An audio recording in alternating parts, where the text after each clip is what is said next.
Look, I have one question before we get into like the logistics of the teams remaining and current form. But do we need to look at potentially moving away from the top eight system, where teams 5, 6, 7, 8 are essentially just making up numbers at this point?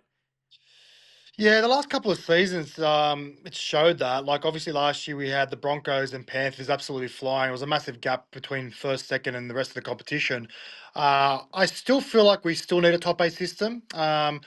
I know it's pretty disrespectful to say, with Cowboys, obviously Newcastle, I think it was Manly and Bulldogs. Like, I still feel like they deserve to play finals football this season. Like they haven't been the most consistent teams, but like you look at the teams obviously now playing this weekend. We've got obviously Panthers, Melbourne up against the Sharks, and forgive me, who was the other team? I just had a mind blank. The Roosters. The Roosters, thank you. Jeez.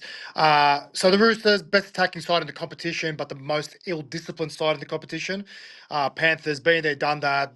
They continue to show impressive form, particularly after 4 seasons of being top of their game.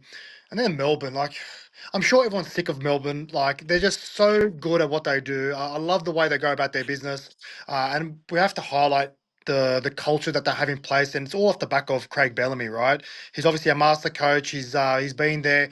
And it's almost like everyone that comes into that club, they're almost turned into like robots and machines. Like they know Yeah. what they have to do. They're stuck and they invest in the process, and it's just a continuous effect of this conveyor belt just pushing out and creating superstars. And you have to highlight Craig Bellamy. Craig Bellamy, the way he coaches, the way he instills belief in players, it's second to none. So, Yeah. listen, in my eyes, I think it's going to be again Melbourne and Panthers 2020 reunion. If you recall that grand final there, and again, like I still feel like the Cowboys showed promise, but I still feel like they play almost like a team lacking experience, finals experience in particular.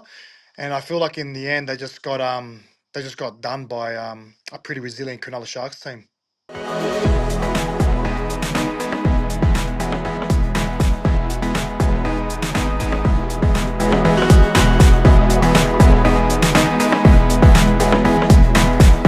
Imagine what you could be buying instead. For free and confidential support, call the number on the screen or visit the website.